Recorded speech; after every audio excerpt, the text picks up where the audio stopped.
এই মাছগুলা যেগুলো আছে 1200 টাকা দেখেন। বন্ধুরা এখানে আপনার উত্তর আমিরাবাদ আসলাম, এসে দেখলাম মাছের পরিস্থিতি খুব সুন্দর এবং এখানে পাইকাররা কিন্তু অল্প দামে মাছগুলো দিয়ে দিতেছে। আপনারা পুরো দেখতে বুঝতে পারবেন আর আমরা তো এসব বুঝতে পারবেন যে এখানকার পরিস্থিতি খুব সুন্দর এবং এই যে নৌকা দিয়ে মাছ ধরে এনে কিন্তু এখানে পাইকারি দেয়, পাইকারের দাম দেয় এবং যে দামে নেয় সেই কিন্তু দামে দিয়ে দেয় এবং এই দাম দিয়ে বাজারে কিন্তু মানুষজন নেওয়া এখানে পরিমাণে যাত্রী আছে আপনার যে মাছ নেওয়ার জন্য অতিরিক্ত মানুষ আছে।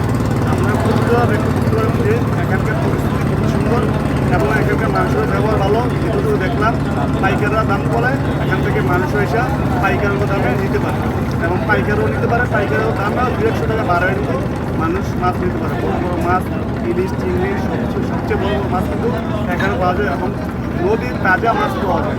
তো যেটুকু শুনলাম বললাম সেটুকু আপনারা ভিডিওর মাধ্যমে দেখবেন। তো চলেন আমরা ভিডিওটা দেখে আসি।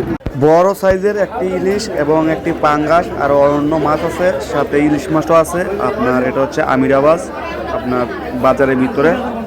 তো এখানে তো পাইকারের কাছ থেকে এনে কিন্তু তারা বিক্রয় করতেছে, পাইকারের কাছ থেকে দামে এনে এখন তারা দর্শকের কাছে বিক্রি করতেছে। আপনারা চাইলে পাইকার থেকেও নিতে পারবেন, আবার তাদের থেকেও নিতে পারবেন।